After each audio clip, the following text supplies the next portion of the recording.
La conception et les calculs. Comment concevoir et calculer un pont mixte acier-béton de 120 mètres de portée, de A à Z? Comme je l'avais promis, les amis, nous allons donc travailler cet après-midi. Nous allons reprendre nos séries de formations. On verra ensemble avec moi comment vous serez donc à mesure de concevoir un pont et puis de les calculer tout comme de les dimensionner de A à Z sans que vous puissiez avoir des difficultés énormes. Je vais d'abord vous montrer quelques annexes par rapport à ces projets. Ensuite, on pourra lire ensemble avec vous la définition d'un pont mixte avant que nous puissions évoluer. Regardez quelques annexes que nous avons ici. Premièrement, là, vous allez voir que ça, c'est notre profil en long. Profil à long, justement, pour bien représenter sa portée. Nous avons donc deux qu'il est ici, une qu'il est à gauche et puis l'autre qu'il est à droite. Au milieu, vous avez donc notre pile qui est là. Et ensuite, je descends rapidement afin de voir quelques perspectives, l'idée de vous faire une idée claire. Alors là, par exemple, vous avez la première perspective en vue 3D. Je descends et je vois l'autre perspective, c'est ça. Alors, ce qu'il faut noter, c'est que les projets que vous voyez ici, ces ponts va donc abriter, donc je dirais tout simplement que le véhicule va commencer à passer là-dessus, au niveau bien évidemment de la chaussée. Ok, donc il faut déjà noter que les tabliers de ces ponts sera bel et bien exposé à des forces dynamiques. Vous voyez, comme vous le savez, des fois, et généralement à des forces de freinage, bien évidemment, parce que quand un véhicule passe, ça va faire de manière à ce qu'au niveau déjà de la dalle flottante, que le pont soit beaucoup plus exposé à des forces de freinage. Alors, nous allons voir ensemble avec moi, vous serez donc à mesure de bien calculer tous ces éléments, bien évaluer déjà la descente des charges pour que le calcul soit exact. Je descends là, vous allez voir, il y a une autre perspective, toujours vue 3D, ok, une qui est de l'autre côté. Alors là, maintenant, vous avez donc le profil en travers. Voilà, donc c'est justement ça. L'illustration de quelques images que je vous ai montrées, c'était justement pour se faire une idée des ponts que nous allons analyser, donc étudier, concevoir d'abord, étudier et calculer ensemble avec vous. Salut chers tous, bienvenue sur notre chaîne YouTube Jinkunga Tutoriel BTP et d'architecture. Comme je l'avais dit au début de mon introduction, nous allons débuter un projet ensemble avec vous, un projet de pont mixte acier-béton. Nous allons voir la conception et les calculs de structure de ces projets de A à Z. À l'entrée des jeux, j'aimerais d'abord que nous puissions lire rapidement la définition de ce qu'on appelle un pont mixte acier-béton d'une manière générale. Nous allons lire ensemble avec vous. Vous allez voir ici qu'un pont mixte acier-béton est un ouvrage d'art combinant des éléments structurels en acier et en béton armé pour utiliser au mieux leurs propriétés.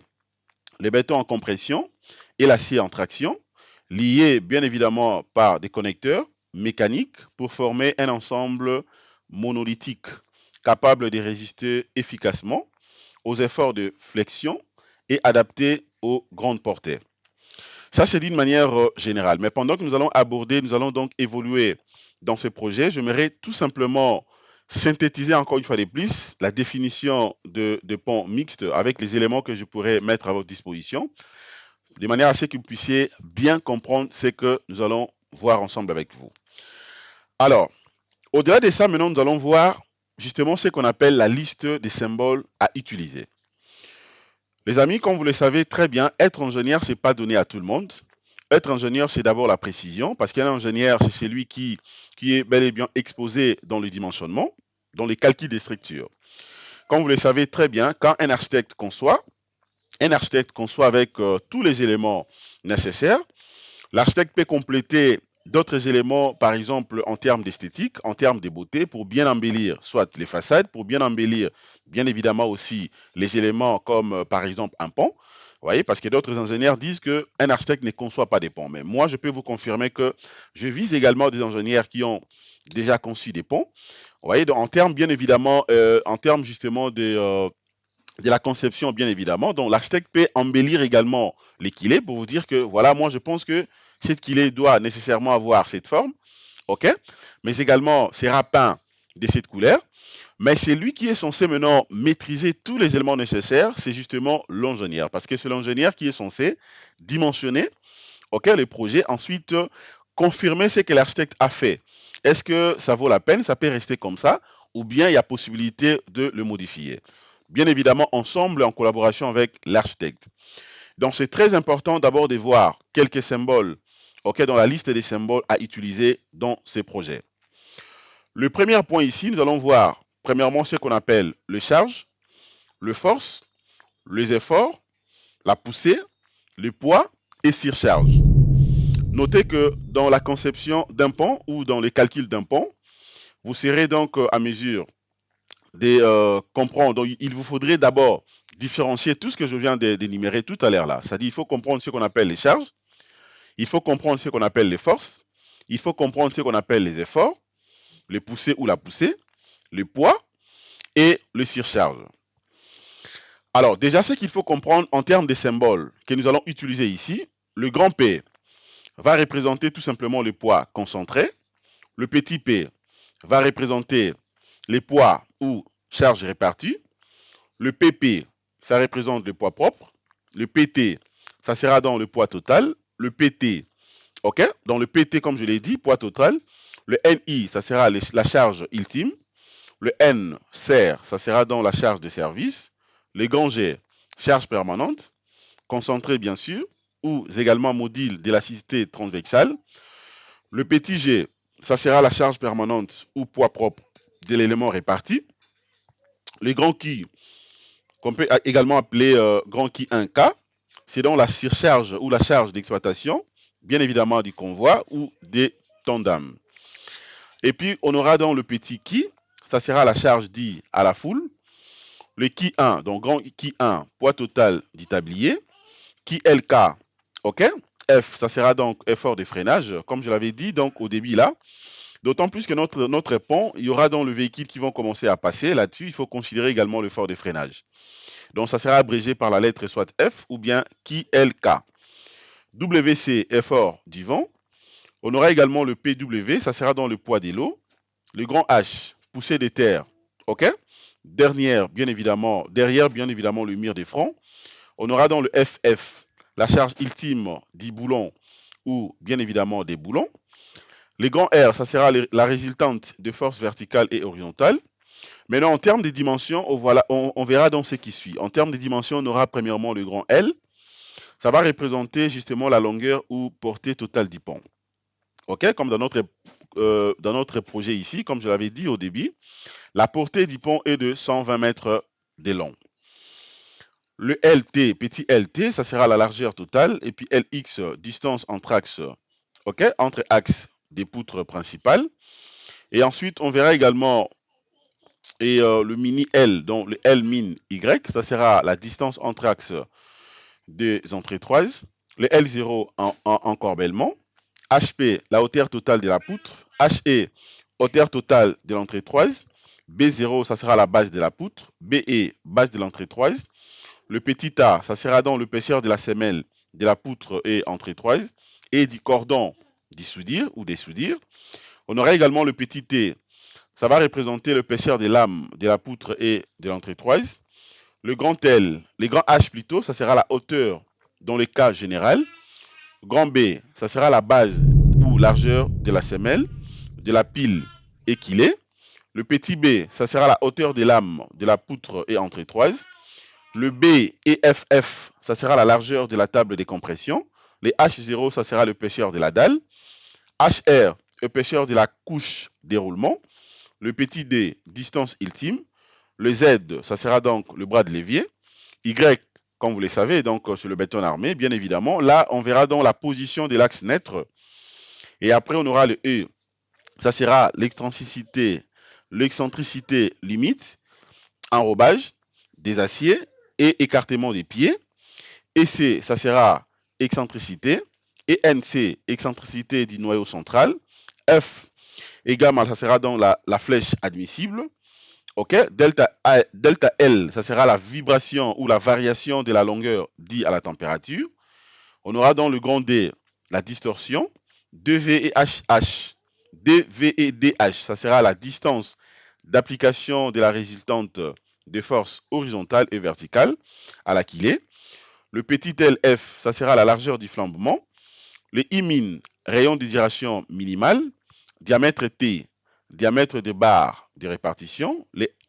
Dans le ST, l'espacement des cadres HN, on verra justement la hauteur normale d'effoulement ou d'affouillement. Le S, la surface, ok? Mais également, le S va justement symboliser également ce qu'on appelle la section dit néoprène ou surface des diamètres des lignes d'influence. On aura dans le grand V, ça sera le volume. Le grand L étant la surface latérale du pied. Le SM, c'est la surface mouillée. Le PM, c'est le périmètre mouillé. Les H, dans le RH, ça sera dans le rayon hydraulique. Le grand Ki, ça sera les débits. Les Ki 0, ça sera les débits des cris. Le PHE va représenter la période de hautes eaux. Le PBE va représenter la période de basses eaux. Le U et V, ce sont des côtés du rectangle d'impact.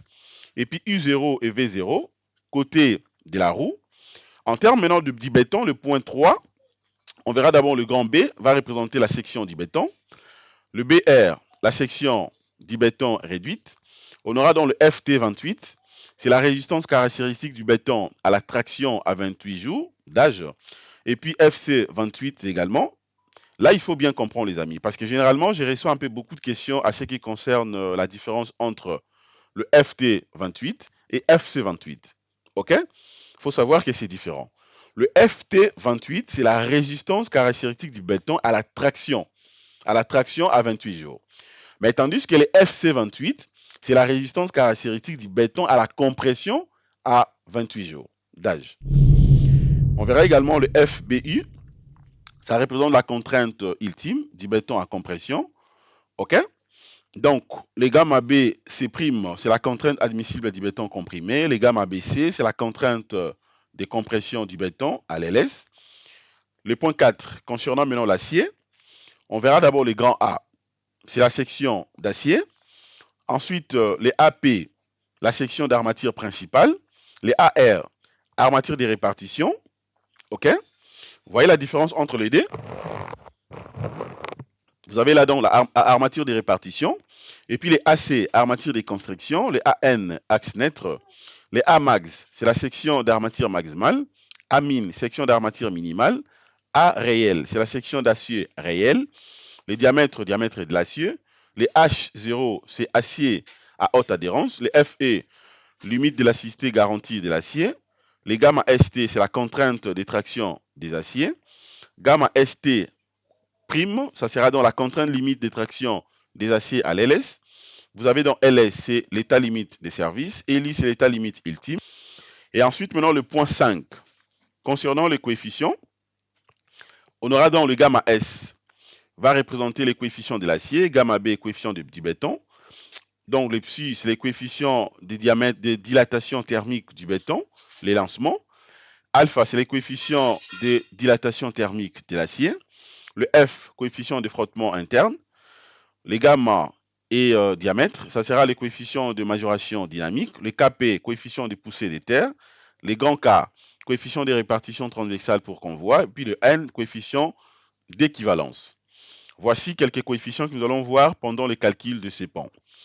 Le sixième point, en termes de sollicitation, on verra ce qui suit. Premièrement, le grand M, ça représente le moment fléchissant. Le MA qui sera égal à MX, c'est le moment isostatique. Le M axe, moment aux appuis dans le sens de LX. MAY, moment aux appuis dans le sens de LY. Le MT, c'est le moment entravé. Le M max, c'est le moment fléchissant max. Le MI, c'est le moment ultime. MS, donc MSER, moment de service. MRSB, moment résistant du béton. Et puis MR, moment de renversement. On verra le MST, moment stabilisant. Et puis le MIU, moment réduit. Alors, le grand I ici, ça sera dans le moment d'inertie. Les LI, ligne d'influence. Les N, effort normal. Les TU, effort tranchant ultime. Les Tmax, effort tranchant maximal. Et la contrainte, ça sera la contrainte normale. Vous avez dans la tangente ici, ça va représenter la contrainte tangentielle. La contrainte max, c'est la contrainte maximale. La contrainte min, c'est la contrainte minimale. Tangente I, ça sera la contrainte de cisaillement. Tangente SU, ça sera la contrainte d'adhérence. Voilà. Donc, les amis, voilà ce que je voulais déjà vous montrer à ce qui concerne les différents éléments en termes de symboles que nous allons voir ici. Alors, voyons rapidement, justement, les tables de Mathieu à ce qui concerne ces projets. Voilà donc comment nous allons donc évoluer. Le premier point, ça ne vaut pas la peine, c'est à ce qui concerne bien évidemment le pigraphe. Alors, j'allais également noter que le table de matière que je vais vous présenter ici, c'est beaucoup plus important généralement pour les étudiants. Parce que, bien évidemment, si par contre que vous êtes étudiant, vous pensez défendre sur un pont, que ce soit pour les cas des travaux des TFC ou bien les travaux des mémoires. Donc, ça va vraiment vous aider de manière à ce que vous puissiez bien structurer votre projet. Au-delà de ça également, dans la réalisation, généralement, quand on fait des projets réels, ok, c'est aussi important de créer des tables de matière pour que le projet soit bien détaillé. Mais qu'à cela détienne, ça c'est pas vraiment important de mettre, par exemple, l'épigraphe, de mettre des dédicaces, des remerciements. Vous voyez, donc, les premiers éléments là, ce sont des éléments on peut considérer ou pas. Voilà, dans l'épigraphe, je passe, dédicace, je passe, les remerciements, je passe. On verra justement et ce qu'on appelle l'avant-propos, ok, que également je passe. Alors, nous avons commencé d'abord par la liste des symboles à utiliser. Dans la liste des symboles utilisés, que nous venons de voir tout à l'heure là. Deuxième point, table de matière, ce que nous sommes en train de voir. Et ensuite, on verra maintenant l'introduction. Dans l'introduction, on aura justement 3 points. Premièrement, nous allons d'abord comprendre, voir ce qu'on appelle la problématique de ces projets. Deuxième point, ça sera l'hypothèse. Troisième, ça sera donc la méthode ou les méthodes et techniques du travail. Comment nous allons donc méthodologiser et travailler ces projets. Et dedans, maintenant, on verra et aussi la méthode descriptive de ces projets. Les quatrième points, ça sera les choix et intérêts du sujet. Ok, donc ce sont des éléments qu'on peut considérer ou pas. Cinquième point, la délimitation du sujet. Sixième, ça sera le plan du travail, la manière dont nous allons donc structurer ce travail. Septième point, les difficultés rencontrées. Et ensuite, on passera directement au chapitre 1. Premier chapitre, nous allons voir la définition, comme je l'avais dit tantôt. Donc, je vais également vous montrer d'une manière un peu, encore une fois de plus, simplifiée la définition de ces ponts. Donc, on verra d'une manière générale et puis simplifiée. Le généralité sur le pont. On aura également le 1-2, ça sera une brève histoire des ponts. 1-3, terminologie ou l'ensemble des termes employés. 1-4, la classification des ponts. Chapitre 2, on verra donc la présentation de l'ouvrage à projeter. 2-1, choix du type de pont. Pourquoi on a opté pour les types de ponts mixtes acier-béton.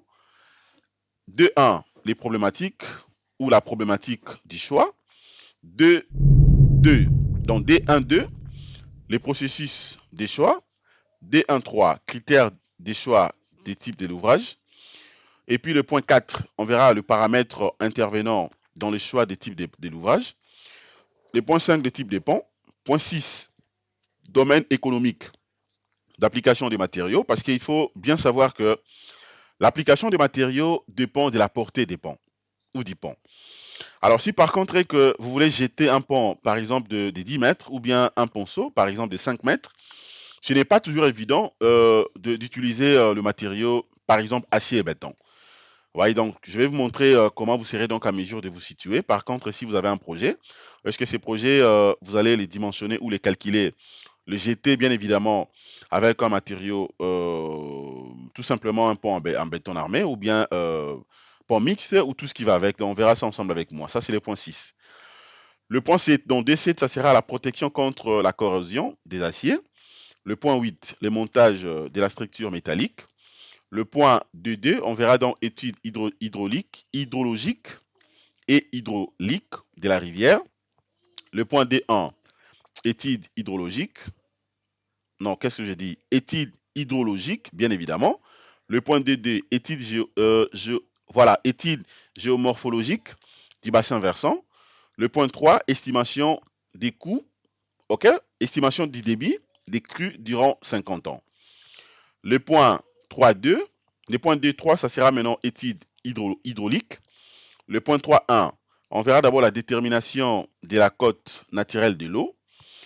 Le point 3.2, surélévation du niveau d'eau. Et puis le point 3.3, ça sera dans le tirant d'air. Le point 3.4, cote sous poutre. Le point 2.4, on verra donc le titre topographique. Le point 2.5, études géotechniques. Le point 2.6, données de base. Le point 6.1, la description de l'ouvrage. Le point 6.2, caractéristiques du sol ou données géotechniques. Le point 6.3, type de l'ouvrage. Le point 6.4, on verra donc la base des calculs. Et puis le point 6.5, caractéristiques des matériaux. Le point 6.6, évaluation des actions. Le point 6.1, nous allons voir la charge permanente. Le point 6.2, ça sera justement l'action d'origine climatique. Et le point 6.2.1, action due au vent. Et ensuite, maintenant, on passera rapidement à la première partie. La première partie, c'est justement ce qu'on appelle la partie superstructure. Là-dedans, nous allons directement aborder le chapitre 3. Ça sera donc consacré sur le prédimensionnement des éléments de la structure, bien évidemment de la superstructure. Le premier point, on verra la poutre principale. Le point 1.1, la hauteur totale de la poutre. Le point 1.2, nombre des poutres qu'il nous faut. Et puis le chapitre 4, ça sera les dimensionnements des éléments de la superstructure. Après prédimensionnement, on verra maintenant les dimensionnements des éléments de la superstructure. Le point 4.1, ça sera les calculs de la dalle et trottoise. Le point 4.1.1, ça sera donc les calculs de la dalle centrale. Et puis le point 4.1.2, ça sera les calculs du trottoise. Et ensuite, on verra le point 4.2, calcul de la dalle flottante.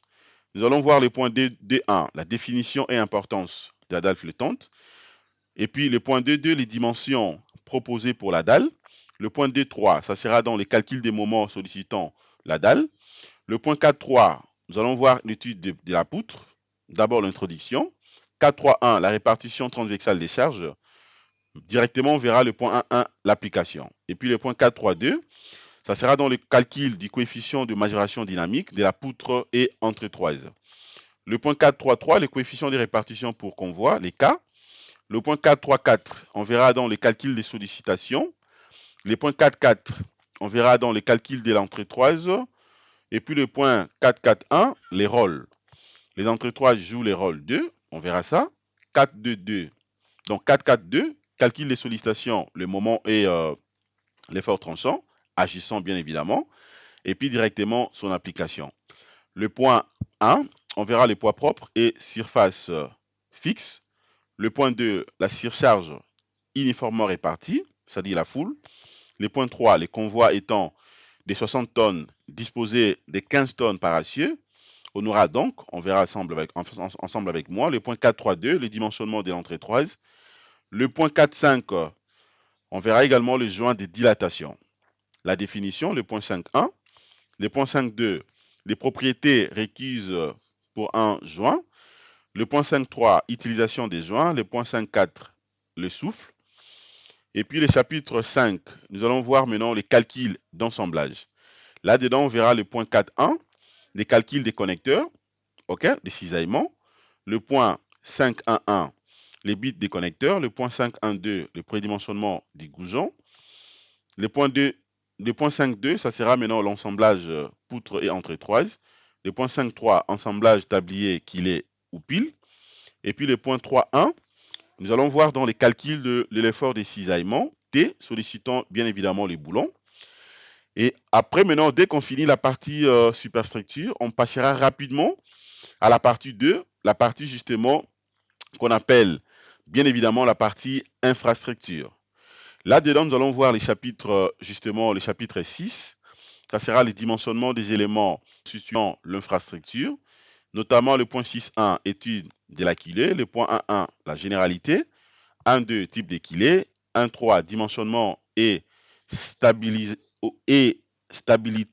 de la quilée, le point 1.4, la morphologie générale, le point 1.5, force agissante, 1.6, données nécessaires, 1.7, description et prédimensionnement de la quilée, 1.8, calcul de la quilée, et puis 6.2, on verra maintenant les calculs des pieds, Et puis 6.3, on verra les calculs ou études de la pile.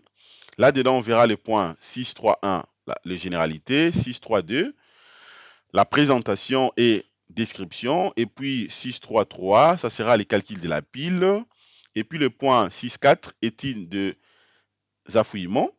On verra, le premier point, ça sera dans les généralités. Deuxième point, ça sera la protection de la pile contre les affouillements. Et puis maintenant, le point 6.5, calcul des appareils d'appui. On verra la définition, le dimensionnement des plaques des glissements. 5.3, ça sera dans les dispositifs anti-cheminement ou anti-soulèvement. Et puis, on passera à la partie 3.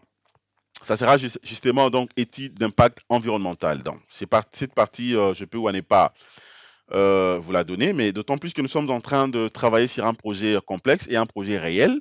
Bon, nous allons quand même voir quelques points là-dedans. Donc, là-dedans, on verra dans le chapitre 7, ça sera dans la généralité sur l'environnement. On verra dans la définition et puis objet, ok, justement de l'environnement.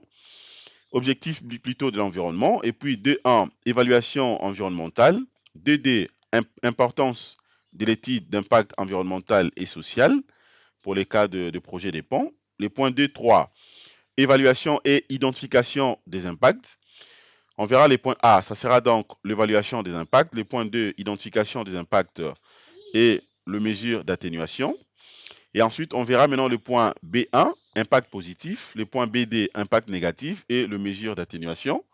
Et ensuite, maintenant, on verra la dernière partie, ça sera dans la partie 4. OK, ça également, je peux ou ne pas et vous la donner. Donc, ça sera justement l'évaluation du coût du projet. Donc, là-dedans, le premier point, ça sera dans l'évaluation du projet. On verra dans l'avant-maîtrise. Et puis, devis quantitative et estimative des travaux des constructions. Et ensuite, ça sera dans la conclusion, bien évidemment, bibliographe pour ceux qui vont utiliser ces projets en termes, bien évidemment, de projets de défense. Et les annexes, ce sont des annexes que je vous ai montrées tantôt, donc au début. Donc, les amis, voilà en fait ce que nous allons voir ensemble avec moi. Nous allons donc travailler sur ces projets. Alors, ce que j'aimerais justement vous demander, prière de vous abonner massivement et liker nos contenus, partager nos vidéos, afin d'aider notre communauté. Parce que je vais vraiment vous montrer tout ce qu'il faut faire pour que vous soyez à mesure de bien concevoir un projet des ponts mixtes, les dimensionner ou bien évidemment les calculer de A à Z. Merci de votre disponibilité. Excellente journée. Au revoir.